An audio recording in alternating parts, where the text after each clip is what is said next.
your mind racing, that it was hard to get the words out of what you were thinking, and they all come out scrambled, right? You might even hear that today while I'm doing this presentation, right? Because again, I'm excited, right? But that a lot of times someone living with dementia, due to their memory loss, they are unable to remember from 1 minute to the next. So engaging in conversation makes it very hard. They cannot acknowledge their memory loss, right? So a lot of times arguing becomes their only form of communication because they don't recall that they're forgetting. They cannot remember recent events, right? You ask them what happened, how was your day today? I don't know, right? Because they're not able to recall. When it comes to language problems with the diagnosis of dementia, they're unable to recall some words.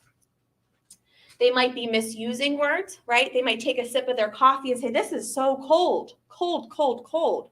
But what they really mean, it's really too hot, right? They could be confusing those two words. And they might misidentify people and objects. Under spatial and perception, they may not recognize familiar objects or places, and they're unable to find a way around familiar spaces. So again, once someone is diagnosed with dementia, I will say that coding and messaging and receiving, there is going to be a breakdown for you to communicate with your loved one. With that being said, a lot of times you're going to see different types of behaviors associated with that as a form of communication.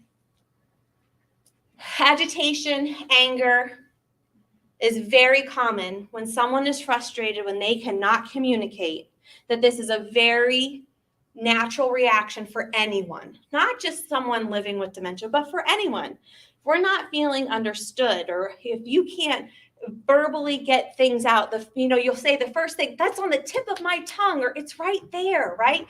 You actually get frustrated with yourself. That is what someone living with dementia experiences all the time, right? Agitation, anger, aggression. Very, very easy because, again, their sensor is gone. Their personality could be changing, and you could be seeing those different types of behaviors associated with it. Next is anxiety, right? Anxious to say the wrong thing or to not know what is going on and not being able to communicate that, right? So again, a lot of times it's pacing back and forth, wringing their hands, upset stomach, a rapid heartbeat, but they're not able to really tell you what is going on because they can't form the words. The other one with anxiety, I also want to say, I did not put it as a box, but one that I should definitely tell you about is pain.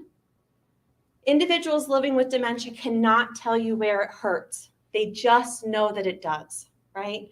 I used to have a gentleman, he would walk and he would walk and walk, and he would tire himself out from walking I wanted to put a pedometer on him. He was walking so much.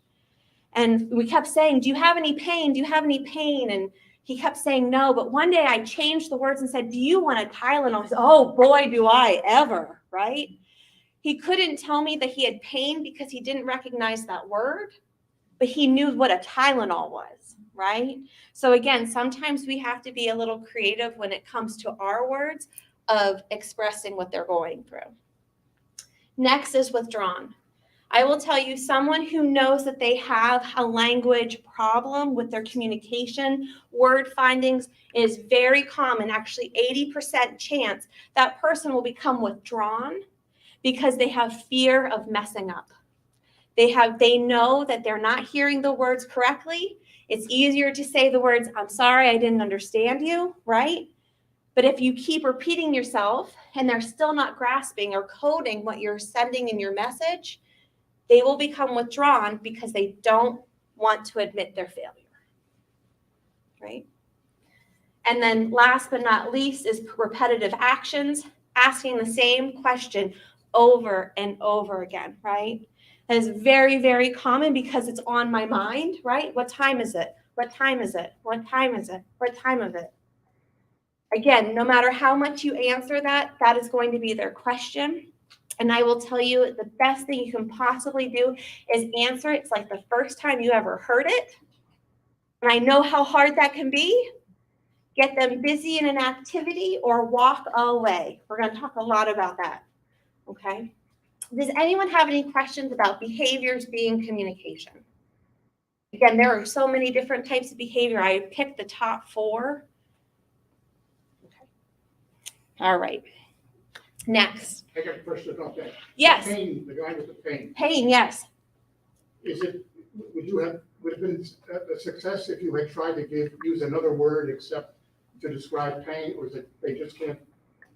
You're excellent point. You have suffering or something. Yes, I mean, and you're right. Yes, we probably should have. It was one day that I was like, do you want a Tylenol? And he was like, yes, right? But to your point, if we change the verbiage, we are so used to saying, do you have pain, right? In a clinical setting, that's the first thing you ask. Do you have pain? There's a pain scale, right? There's facial grimacing, there's everything. But to your point, are you suffering, right? We used to say all the time, do you want to take a break? That was not, it was an aha moment, like the light bulb had gone off when we used the actual word Tylenol.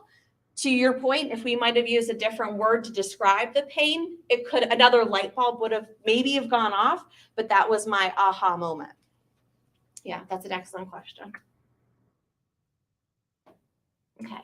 So person-centered approach. How many of you have ever heard that terminology? Person-centered care. Yes.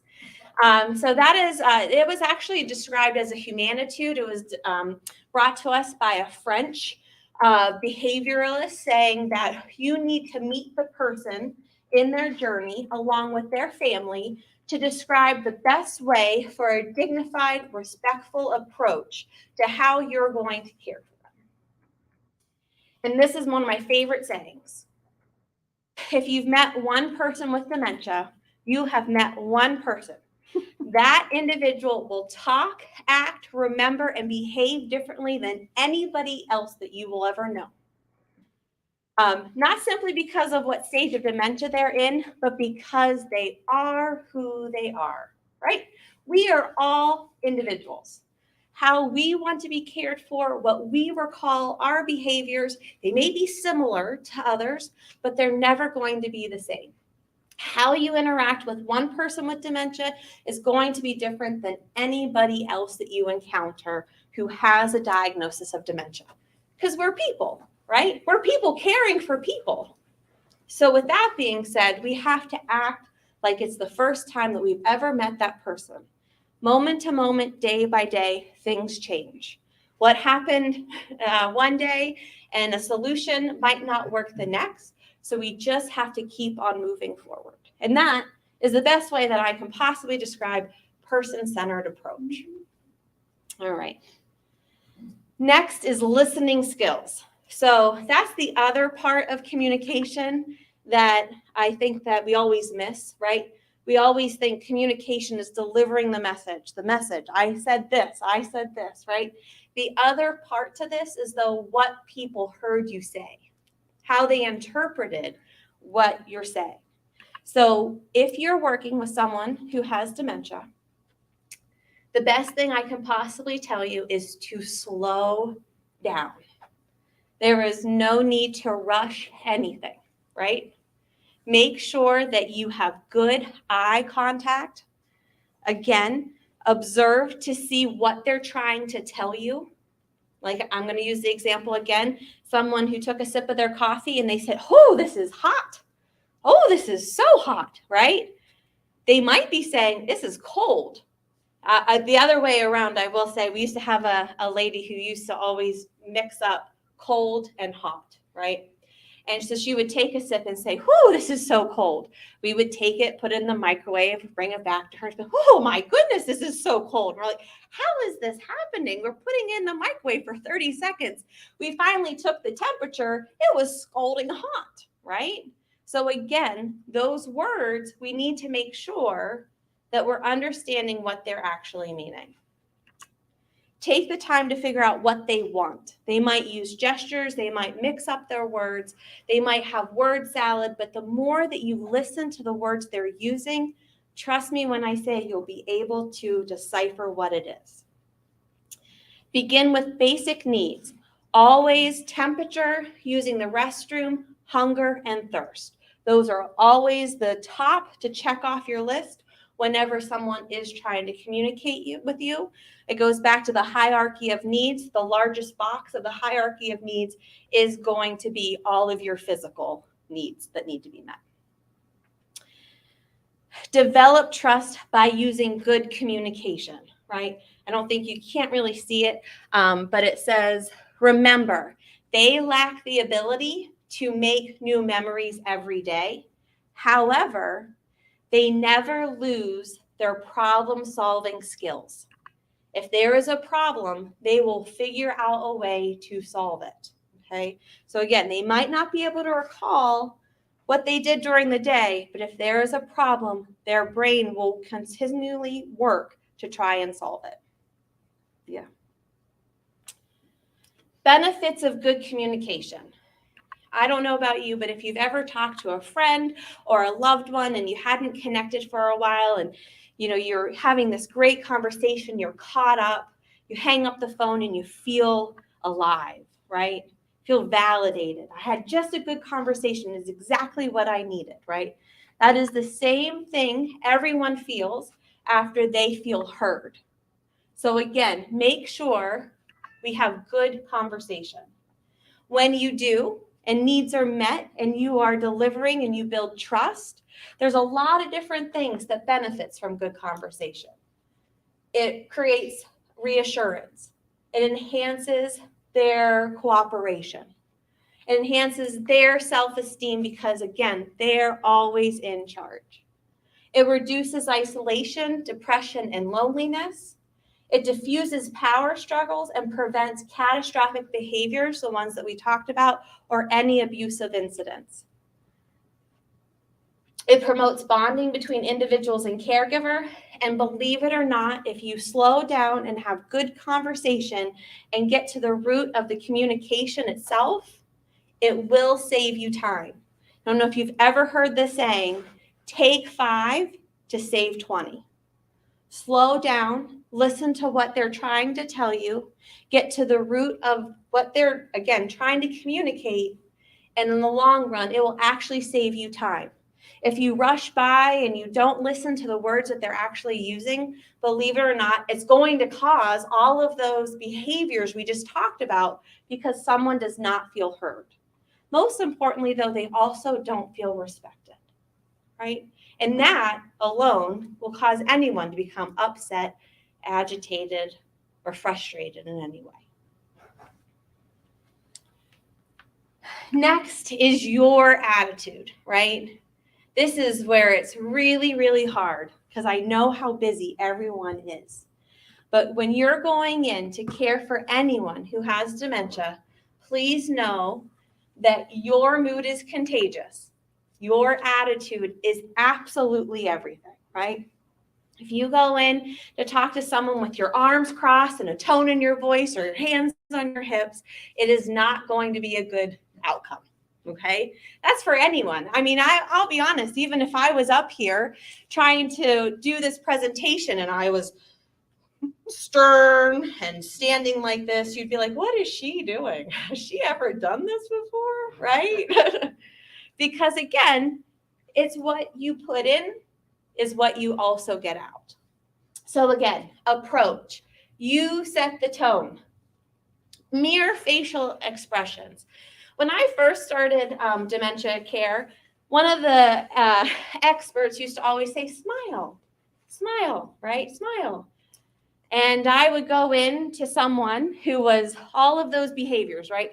Agitated, frustrated, have anxiety, and I would go in smiling, and you know what they would say to me sometimes? Get out, right? Or wipe that smile right off your face, or I'm going to do it for you, right? So when you mirror facial expressions, if I go into a situation and someone is withdrawn and sad or upset, I should mirror and say, what's going on? How can I help you? Instead of coming in all smiley and bubbly and taking on the world's problems, again, I should go in to say, how can I make this better, right? Present yourself in a positive way or a positive light. Always use a calm and gentle approach. And again, we can't use the word calm enough, right? Because no matter what, you have to center yourself. No matter what you're feeling, you, again, are not the one who's been diagnosed with a memory issue, right? You have the ability to have problem-solving skills that you can take control to turn their mood upside down, or the right side up, right? And being flexible. One of my favorite sayings in the whole world is those who are flexible never get bent out of shape, right? Right? Never get bent out of shape, right? If you're going with the flow, even though that there's tasks that need to be done, you're a caregiver, you need to get someone up, you need to get them moving. If you are flexible in the way in which you're able to deliver those services, there's no power struggle, right? They are going to always be in control. So the way that we do that, by using verbal communication, we want to make sure that we're using exact, brief, positive phrases. Only repeat as necessary, but again, giving short instructions at a time. Does anyone know, or throw out a few guesses, how many words it is used to help someone brush their teeth? How many words do you think to brush your teeth? 150. You're so close. Oh my gosh. Usually people are like 13. Right.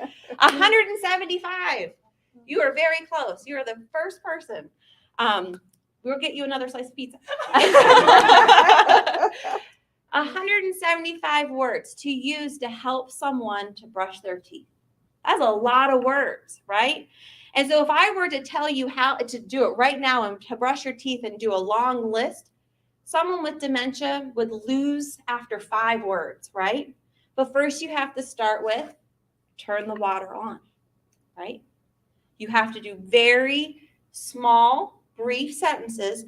Allow them to complete it before you move on. Speak slowly.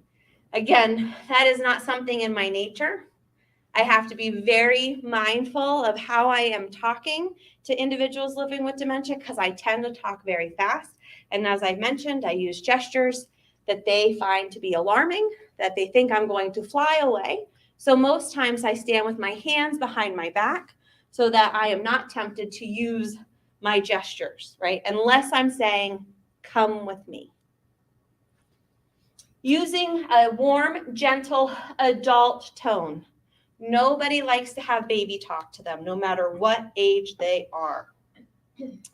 Use words that are familiar with them, or if necessary, use visual cues, right? If you're asking someone to go to the bathroom and you have the slide decks of a restroom, just point, right? If they are able to recognize the visual cues, it might be a way to kind of cancel out all of the words that are being used to ask someone to do something. Again, use single task instructions, break them down slowly. Ask one question at a time and wait for a response. Someone living with Parkinson's-related dementia will need 90 seconds. Yes, wow. My friend Lisa over here is like, wow, that's a lot, right? 90 seconds is a very long time. I usually time it. But the reason that you have to take so much time is because they're trying to understand, come up with their answer to deliver back to you. So the worst thing that we could possibly do is change our question, right? Because what would happen? It resets our clock 90 seconds because, again, they're going back to understand the questions that's being asked and coming up with an answer. 90 seconds is a long time. We get very uncomfortable with silence as human beings, right? We always feel the need to fill silence. It is okay, right? Just maintain eye contact, and that will allow them to know you are still with them in that moment. Eliminate distractions such as radio or television. If you hear a lot of outside noise, like running the vacuum, right? Again, noise is a very big factor of when you are trying to talk to someone that they might not hear all the words that you say, right? It is said that someone living with a diagnosis of dementia only hears 3 out of the 13 words that you say. So again, they're trying to piece that together while they're uncoding the message that you're sending. Use formal name to get their attention. I can't tell you how many times I thought I was walking up to someone, I was saying their name, but they still did not see me. And I go to tap them on their shoulder and they get frightened, right? So again, use their formal name. Let them know. No one likes to be frightened. So again, making sure they know you are talking about them, and never talk about them as though they're not there, right?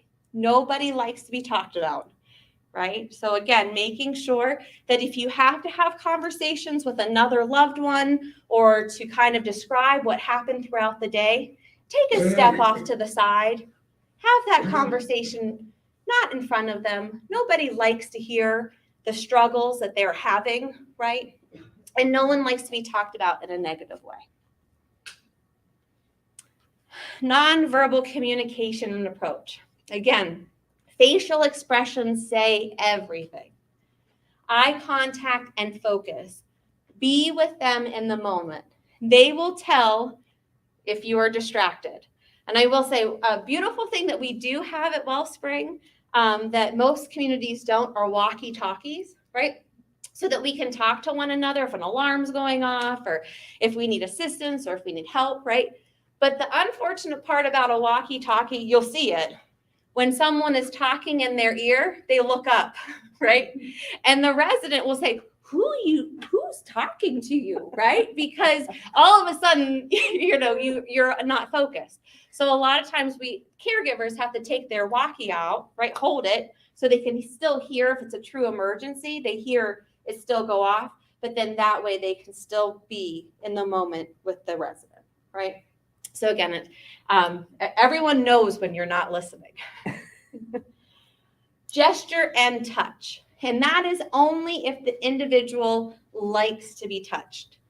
I'm a hugger, okay? It's very natural for me to touch people when I'm conversing with them so that they know I'm talking with them. There are a lot of people out there that don't like to be touched. So again, know who you're talking to and if they would welcome that.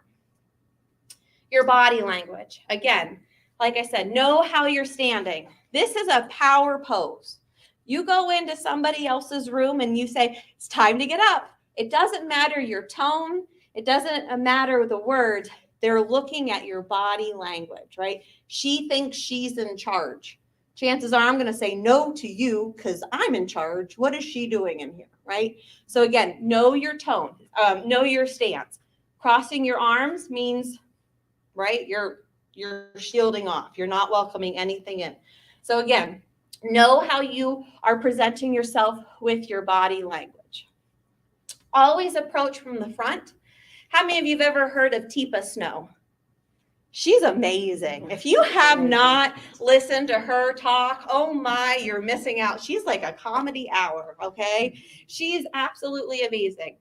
One of the things I've learned from her about when you are approaching from the front, make sure you get their attention. A lot of times it's by putting your hand up by your face. So then that way it is drawn naturally that you are coming and speaking to the individual living with dementia. But again, always approach from the front, never yell from behind. What happens when you yell from behind? I'm walking, I hear my name. Again, I automatically look up. I don't see anyone in front of me. It has to be above me, right? It's not above me. I don't see anyone. I automatically turn right away. And what happens? I fall, right? My balance is off centered because I'm now answering from someone from behind. Stand, kneel, always in front or off to the side, right? Again, it's always funny. When you present, you have to stand, but everyone is already seated. But if I kneel down and have a conversation with all of you even, it actually is more relaxing. You're not straining your neck to look up, and it's more of a nice conversation. Someone living with dementia, again, they appreciate not someone hovering over them because they feel that they have to make a decision right away, right? Again, use touch where it's welcome. Identify symbolic items and their meanings. I will say we used to have a resident who would become very anxious if she did not have her rosary beads with her. So again, you could see that something was completely off if she did not have them. So again, that was a very significant thing for her to carry around. Again, she had anxiety to begin with, but on top of that, it also helped fill her hands with something to do. Last but not least, if you are not being successful, and you know that you're not being successful, the person does not want to do what you want them to do or suggesting that they do, please walk away. There is no harm in walking away and coming back 5 minutes later. I suggest when you do return, come with some of their favorite snacks, right? They might be a little bit more tempted to do what you're asking or suggesting that they do, but there is no harm in walking away. The worst thing that can happen is having two frustrated people, right? So make sure that you know and that you give yourself the forgiveness to walk away. As long as they're safe, this is going to be okay, I promise. All right, barriers that you have to think about when you are communicating. Rushing while you're speaking, right? Using those words so fast, not slowing down. Raising your voice. How many of you have talked to someone who is hard of hearing? Everyone here, okay. The first thing that we do when we talk to someone that we know is hard of hearing is we start to yell, right? And they'll say to you, I don't know why you're yelling. I still can't hear you, right? Change your octave. You should go low. Someone who is extremely hard of hearing, it is easier for them to hear a lower tone than it is someone that you're now yelling because you're screeching, right? Never raise your voice. No one likes to be yelled at, right?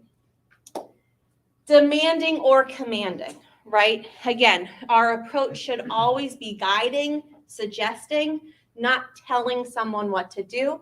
It's right up there with yelling. No one likes told what to do, right? It has to be my decision.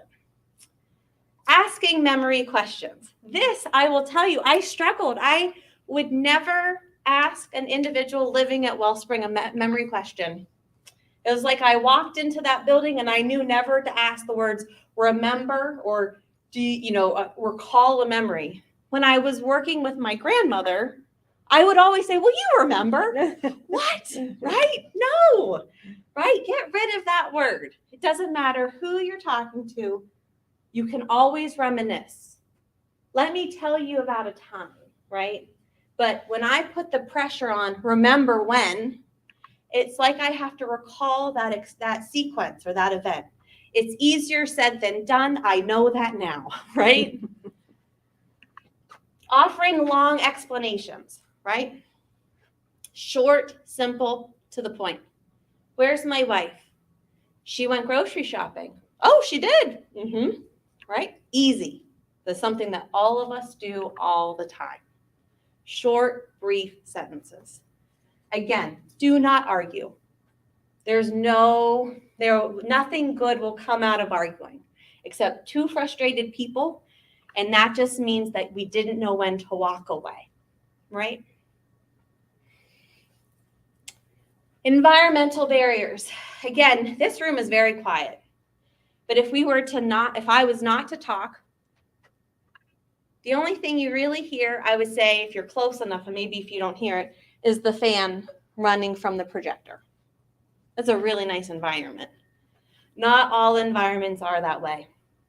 That gentleman that I told you about, who would get up and walk for miles and miles and miles, he used to sit in what we call the Penn State room. The Penn State room was right next to the wellness station. It was also connected to another hall. And whenever we found out he was walking and walking and walking, which he then had pain, we used the word Tylenol, We started to then look at the environment that he was sitting in. So I sat in the Penn State room with him for, I'll be honest, it was really only 30 minutes. And by 30 minutes, I wanted to get up and walk away. I heard squeaky wheels and carts. I heard conversations that were happening, slamming doors, radio from the wellness station walkie-talkie. It was so much noise that I was processing that I understood why he was getting up. There was so much to do in his mind. There was all of this talking and slamming and squeaky wheels. There was so much to do. He was a fix-it kind of guy, right? So he would start walking because he knew that there was so much to do. Your environment is everything, right? So again, allowing to know a noise study. Are there fans or air conditioning? A lot of times people use white noise to go to sleep, which is really nice, but there are also those really unpleasant noise that we have around our house even, right? Multiple conversations at once. I grew up in an Italian family. It was very common to have multiple conversations, us talking over one another, right? My grandmother, that was one of her first signs, though, that we realized something wasn't right, because she would say, "Can you just stop for a minute?" Right? She couldn't process all of us talking over one another in our loud voices. Vacuuming, again, that can be a white noise for others, but very distracting for someone who's trying to read the newspaper or have a conversation. Hearing aids that whistle, that really loud screeching. Running water or flushing a toilet. Caregivers, that is actually rule number 8, really, whenever we're providing training for our new care aides. Don't ask a question or give directions after you flush the toilet. You can't hear it, right? Everything that you've said has now been washed away, right? Traffic from outside, alarms, sirens, any TV, radio, music at the same time. And then glasses. Oh, how many of you actually wear glasses, reading glasses, or know what it's like to not be able to see, right? Oh, if you can't see, just turn off your ears because you can't listen either, right? All of these are environmental barriers that we have to be very cognizant about whenever we are trying to talk to those who are living with dementia. Any questions about environmental barriers? Great. All right, so now we're going to go into validation therapy. Validation therapy was brought to us by Naomi Fiel, and she said, join their journey, right? No matter where they are, join their journey. It'll be a respectful, kind way for them to be in the here and now. Listen to the words that they're saying. Match their preferred sense. Sometimes it's not going to be words. Sometimes it could be singing. Repeat their words. That allows them to know that you are listening to them, even if their words do not make sense. Just be in their moment. You can ask who, what, where, reminisce. Again, give them a time, but not say the words remember when. And help them find a coping method. A lot of times it can be through song. It can be by holding hands. It could be by meditation. It could be by singing or pray. Nonverbal. This is where you need to tuck your feelings aside. We cannot be judgmental. We need to make sure that we are here and now, and make sure that you are centered to allow the time that is needed for them to feel heard. Feel free to say their emotion out loud. It seems like you're frustrated, right? Yes, I'm frustrated, right? Let them tell you why. Mirror their facial expressions. I can't stress to you that enough. And the reason I say that, I have to tell you a story. Her name was Connie. Connie came to us, and she brought her baby pillow. And that baby pillow meant so much for her because it was her baby pillow. She had it since birth. When we had a fire drill, we would take a pillow, put it on the floor, so that we knew that the room was cleared in case the fire department had to come. Long story short, we had a fire drill. We took the baby pillow, put it on the floor, And she got back to her room and saw her baby pillow on the floor. A normal reaction would be to pick it up. Her reaction was to find out the person who put her baby pillow on the floor. And we did everything we thought we could do. I am so sorry. We'll never do it again. No, I need to know who did this, right? And, we'll find out. We are so sorry. Kept apologizing. And finally, and then it got to the point where she was now telling every resident, right, that someone put this baby pillow on the floor. And I watched this unfold, and a gentleman said, "They did what?" "Yes, they put my baby pillow on the floor. How dare they?" "Yes, how dare they? We should get them fired." "Yes, we should get them fired," right? All of this is transforming between two individuals.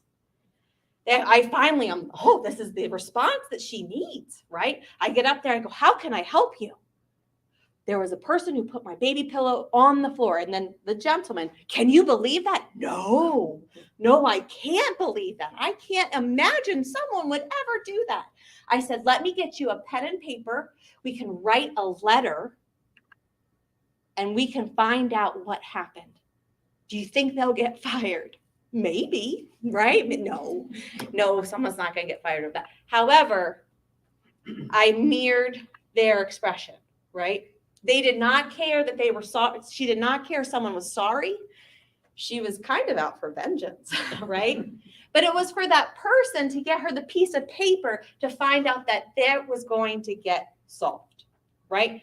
We were taking action. Sometimes you need to be good cop. Sometimes you need to be bad cop. Sometimes you need to be everything in between. But I can tell you, if you follow all of those nonverbals, it creates trust. The minute you have trust with someone, you can go so much farther, right? Again, touch if they only allow it. Again, maintain genuine eye contact. Do not be distracted by anything else. And link their behavior with the unmet need, right? We never use that baby pillow again, ever, right? But we learned a lot from it. It was be in the moment, have the same reaction that they're having so that they know you mean business, right? Reality orientation. This is for the individual who is looking for their mother or the spouse that has passed away, right? We hear all the time, "I don't want to lie." Okay, I understand that is very hard. Then find a truth that you feel okay with saying. You don't need to say that someone passed away, but you can tell them that they're safe, that they love them, and that everything's going to be okay, right? Well, why aren't they here? Don't worry, they're safe. And when you can see them again, you will, right? If you were to tell someone that their mother has passed, that the significant other has passed, or whatever trauma that they're asking about, it can create all of these feelings: anger, distress, suspiciousness, confusion, and grief. Why didn't I not know about this? Why didn't anyone tell me? Why am I just now hearing all this, right? This can't be true. You're lying to me. I would know, right? All of those feelings are valid. Someone living with dementia, there is constant grief. There's constant not knowing. There's constant anger because they can't recall. They can't remember. When you do reality orientation, it just speeds up all of these feelings that they're feeling because they can't recall or remember to begin with. This is one of the best advice I can tell you is live their truth. Give answers that make sense to them. They don't need to make sense to anybody else, but to them. We acknowledge and validate their thoughts, feelings, which builds trust. Again, you can do so much more when you have trust with the individuals that you're talking to, that you're caring for, and that you love. And these are my two favorite quotes. People learn that, I've learned that people who will forget what you said, people will forget what you did, but they will never forget the way you made them feel. Right? It's a beautiful quote, Maya Angelou. The other one that I always use is, do the best you can until you know better. Then when you know better, you do better. We strive that every single day. Do the best you possibly can. When you succeed, you know. When you don't, do not take that as a failure. It's just something that you won't do again. And I will tell you, I had many failures. I had failures, saying the wrong thing. And I'll be honest, I felt awful because they were a lot of time were from my own family member, right? I knew better. Why would I say such a thing? Why would I ask her to remember? You are a person. You are a human taking care of a human. Everything can change, but allow yourself also some forgiveness because it can be very stressful. It can be very hard. Allow yourself to get help, especially if you're a caregiver. One of my favorite also sayings is actually what a flight attendant tells you to do when you're in an airplane. Put your oxygen mask on first. You can't help anyone if you're not taking care of yourself. Okay? Does anyone have any questions? Comments, concerns? Yes. It seems you almost are comparing dementia with being with doing improv. Yeah. You're entering Their their world. reality, right? Absolutely. Yeah, and that's a good way of putting it, improv, right? You never know. You have to be able to roll with it. Whatever gets kind of thrown your way, you're reacting, you're responding, right? I will tell you, I also say anyone who can do validation therapy, join them in the moment, you can do customer service, right? It's like everything that we do, you take the heat, you hear them, you have empathy, right? You apologize. I'm so sorry. That's my fault. Take the blame and then take action. Let me fix that for you, right?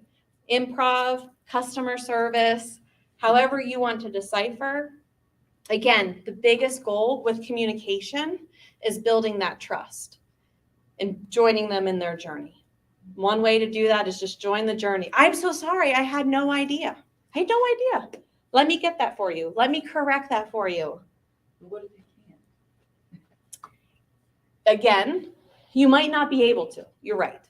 You might not be able to, but as long as they think you're taking action. They don't. My loved one's not. So give me an example. Okay. She lives in a prison. She hates it. Yeah. Everything is wrong. I say, okay, well, we'll find another place to live. Why am I still here? Okay. The same thing. Yeah, over and over, right. And I will say that is the hardest part, right? Because again, home is a feeling. And home, a lot of times for those who are living with the diagnosis, if you ask them what home meant, it could be with you, it could be at their mom and dad, it could be a summer house, right? The home is a feeling where we feel safe.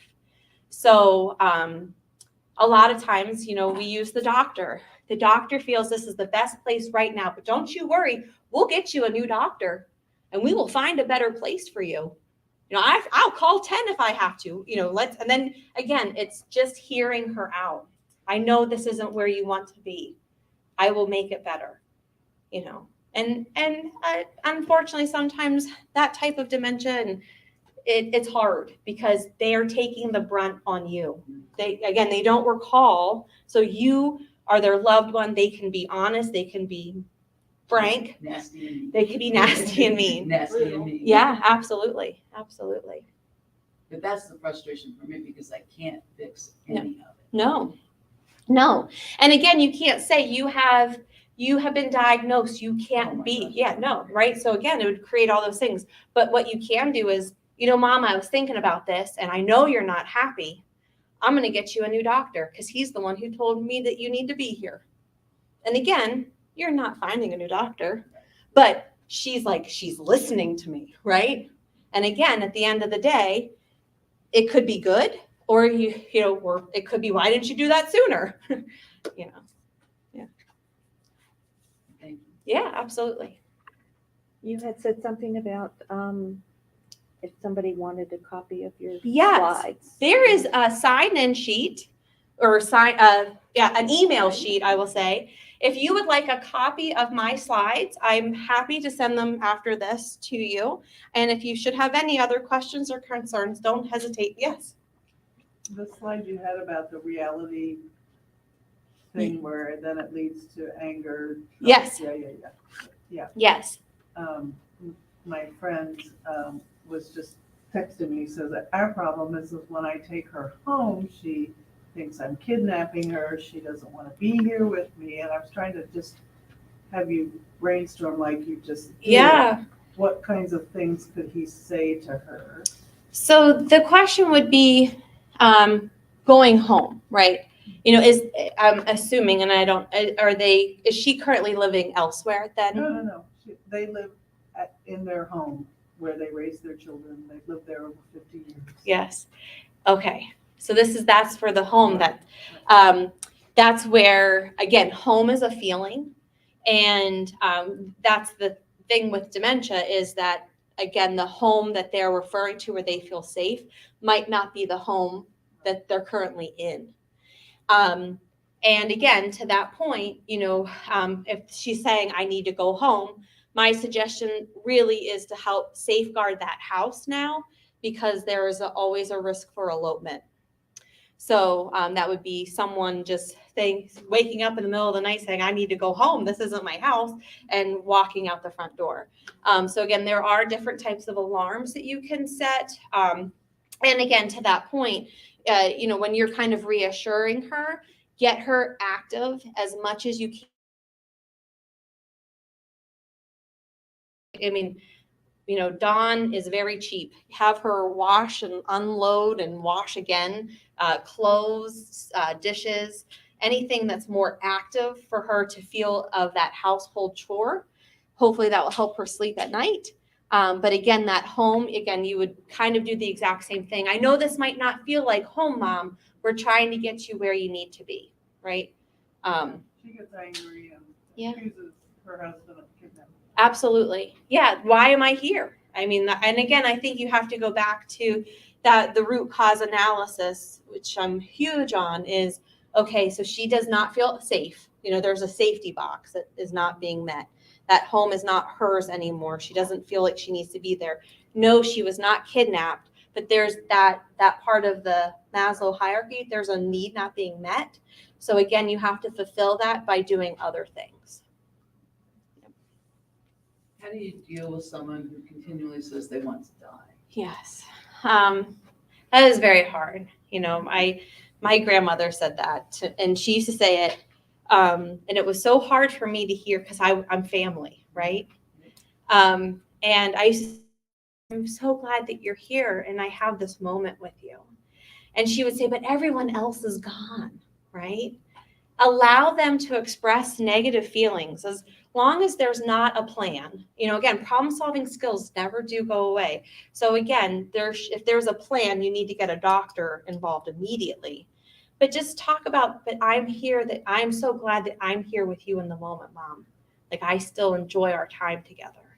And I think, again, if you allow that negative to, again, it kind of go back to a positive of saying, but I'm so glad that we can share this moment together now. You have no idea how much it means to me. Then it kind of sheds light on again, you're still my mom, but it also allows her to say what she's feeling. Like I said, my grandma, yeah. Yeah. Again, and that's where, I will say it sounds with your mom too, which is very, very common. That sensor's gone. The things that people that would not typically say things, that sensor's gone. So it's just truth serum coming out, right? And that sometimes you're talking about communication.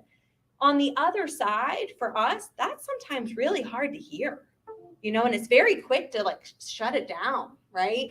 These are negative feelings. We can only talk positive, but that's not life. Life is hard. And allowing her to express that. And if able, you could be, Mom, I think you're onto something. Let's start writing these things down. And like I said, that woman who wanted to fire the person who put the baby pillow down, right? She felt confident in trying to fire someone that she wrote a page, and that good for her. That's therapeutic, it's a different type of therapy. So in the censor question, if you're in a public place and the verbiage is Yep. not always. Yes. That person's so fat. Yes. The person's right here. The Alzheimer's Association, my gram was very similar to that. And her voice carried. And we would take her out to eat and she would say, and then everything, the food, why are you feeding me this garbage, right? There are cards the Alzheimer's Association has that you can just pass out to everybody. Everyone, like anyone around, you're like, here's a card. And it says, I'm with someone living with dementia. Their behavior or words are not them, are not truly them, right? We just had an incident. I took her to Dairy Queen outside and I made the mistake if she was passing the drive-through line. I'll never do that again. Look at that woman, the ugliest person I've ever seen in my whole life. And the woman's, of course, the window was down. Like, oh. Yep. Here's a card. And a free cup. And here, and let me buy you the ice cream. Right, exactly. And I will say though, I'm so thankful for that card. And if I will get your email and they can send them to you. I will also tell you one of the best books you could possibly own is called The 36-Hour Day. Yeah, read it. Yeah, read it. Yeah, only read the section. There's a lot in that book you might not ever get to, so don't worry yourself, but read the section. Like I said, that is the best book. But the other thing, like I said, is, and if you can't sleep at night, because I know you're a caregiver, this weighs heavy on you, please call the 1-800 number through the Alzheimer's Association. There's an actual person who will pick up 24 hours a day, every holiday. It doesn't matter. And if you're going through something, they will help just like this. They will walk you through it. That's great. Yes. There's another book out called Talking to Alzheimer's. Oh, And there's an acknowledgement on the back from the author of the 36-hour day. that's perfect. Yes. And of course, as you know, the 36-hour day is It's about huge. that thick. Yeah. This is only 165 pages, to be exact. Not even 160, and it's very easy to read. That's perfect. Thank you. It is it's my go-to book. Yep. And it's got a I'll lot take a of, picture and of it and order it. it's on it's on Google. You can Google it, and you can get them for $3. Oh, wow. That's wonderful. So Thank I you for ordered sharing. 4 of them in, and I pass them out. Yeah. Because this has been my lifesaver in my Good. ride. And anytime that you have those, absolutely sharing. And I will take a picture of it and I will send that along with the Yeah. slides tonight. So, Google it, and it's Yep. it's $3 to $4. I've ordered some in for the place where my wife is, yeah, that's wonderful. because I can see mistakes they're doing. I say, hey, try Here this. you go. Yes. And again, I'm with you. I think talking about mistakes is the best right. possible thing you could possibly do.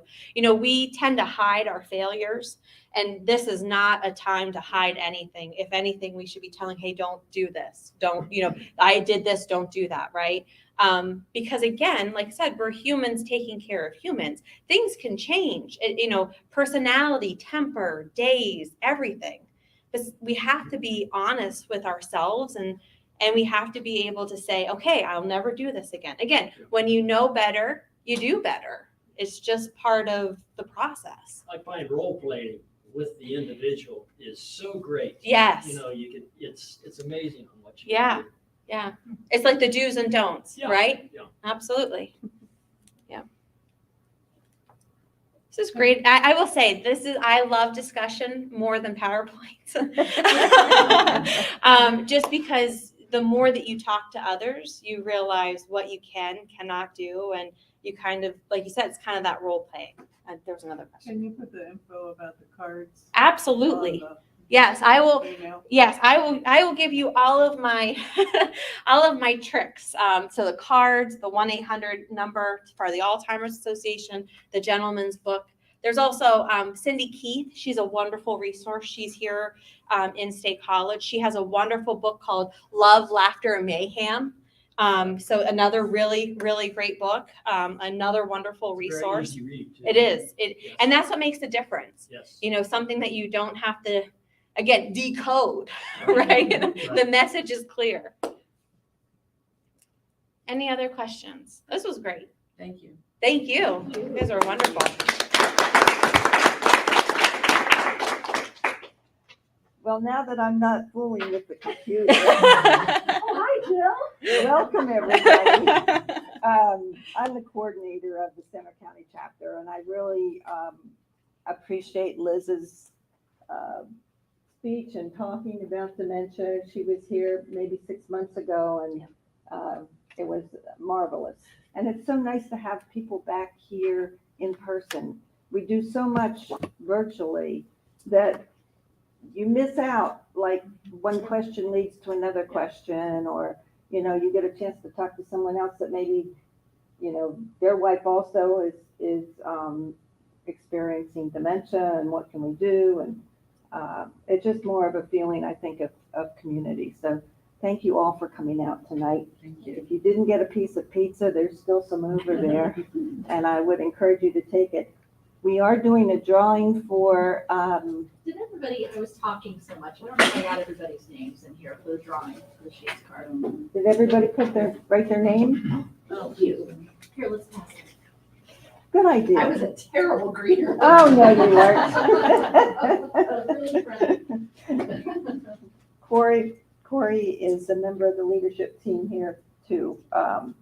And it's a learning process, right? I'm fortunate enough to report to Liz. So I get to talk to Liz about dementia all the time. Good deal. I will say, I can't talk to the people virtually now, but Yes. next month, our presentation is about caregiving from a distance. So if you're living here and your parents are living in Nebraska, it will give you some good tips as to how to deal with that, what to expect. So I hope maybe some of you anyway will come back next month. We'd love to see you. So I'm gonna go grab the bucket and maybe have Liz draw. Sure, I'd be honored.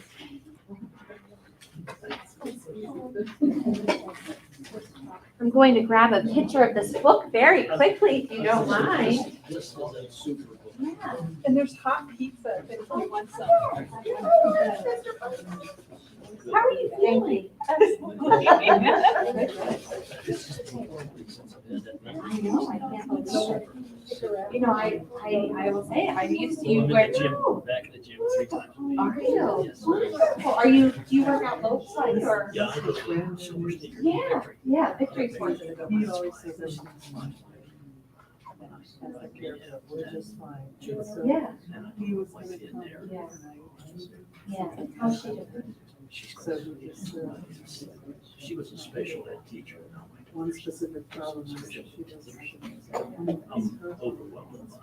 Yeah. Yeah, it's a lot. It's a lot. Yeah, no, it's, Well, thank you for this. I just took a picture. this is ideal. Yeah, oh, it's great, like you And said. it's got, Easy to read, yeah, yes. you don't pick it up and read it all at once, you just go to the sections that, country. I'm having problems here. Lisa. They give you these colors. Yeah. You are the winner of the gas card. Very And good. it's- Well, I'm gonna send that out. Thank you so much. Thank you very, very much. You're very, very welcome. I'm so glad so many people came out. It makes a huge difference. Me too.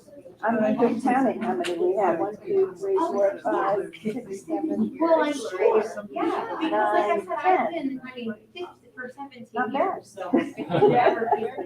We came a few months ago, then we had conflicts a few times. Who knows? Yeah. Then- Yeah. I see that. So that makes sense, yeah. Oh, thank you. I was Well, like I said, really wanting to it was- go back in Thank you, person. And that thank did. you. I mean, like I said, we're all. Did you get a piece? I- All right. Oh, did they? I know, so everyone is. From the place Everyone. that- I wondered if that. Absolutely. Well, yes. It was nice to see you. Yes, thank you so much. Thank you. Oh, my goodness. So when we were ultimately on doing. Oh, yeah. I'm crazy. Weights or something. No problem. It was so nice to meet you. Oh, my God. For delivery. Oh, yeah. For going so far. Oh, no. Yeah, it's hard. I mean, like, So you go out there and they like drive, go out, get in the car, drive up to those doors. All right, we'll see how it works tomorrow. I mean, it worked fine on Monday. Tomorrow is a new day. It might not work. And of course, it's good. Oh,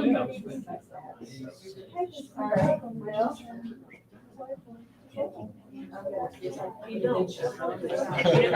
And you know, like, I'll be honest, like I said, my grandmother, I had worked in the industry for so long. And my people said, so I was like, she would, yeah, I was like, she would tell me what number she was waiting on, like, someone. You know, it wasn't, I'll never forget the day I was good.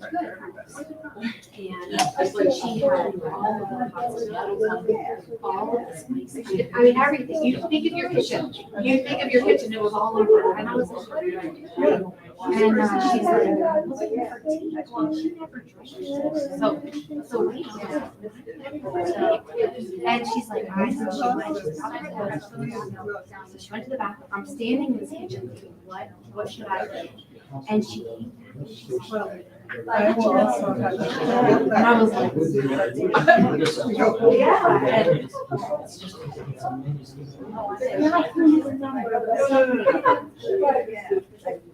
You know, At home, you have. oh, sure, you make it. yeah, At home, yeah. Well, when I Because I went to your home and I saw Yeah. yeah, yeah. You know, That's what's going on. yeah. It is. It's a different. It would be nice, definitely. You know, you want to.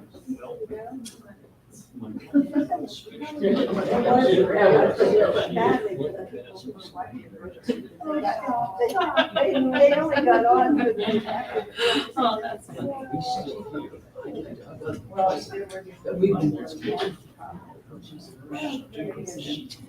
I did the best. Yeah.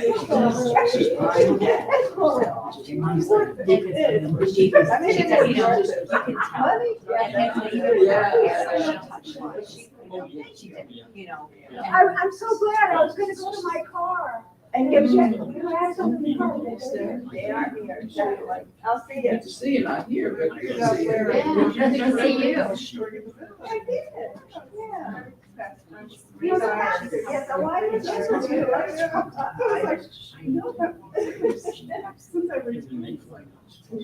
I know, I have. Out of context, I don't. Yeah.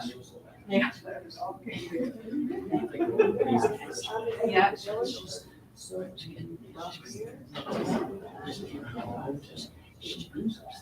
He's great.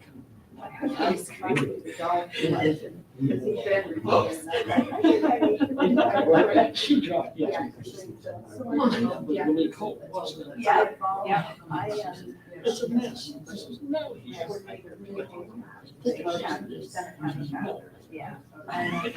It's not bad. Right?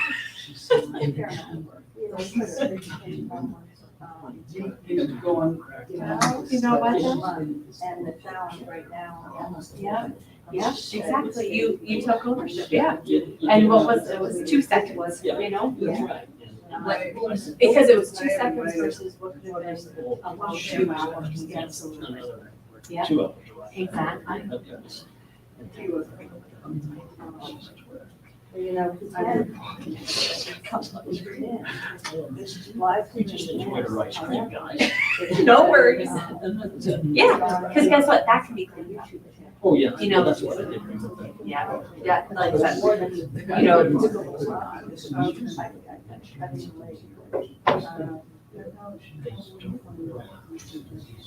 if he goes to the wilderness, Sure. it'll pull up all of the unrestricted cases.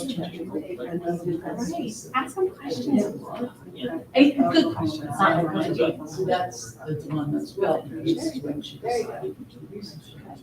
Yeah. They need training, they need training. Oh, it's so sad, but you're true. Yeah, because you do, like you said, and you know, you need constant, like, and again, and it's constant training. Yeah. It's not just, once you get it, exactly, exactly. It was so good talking to you. I will let Jill know, she's on vacation, but I'll send her a message. But I don't.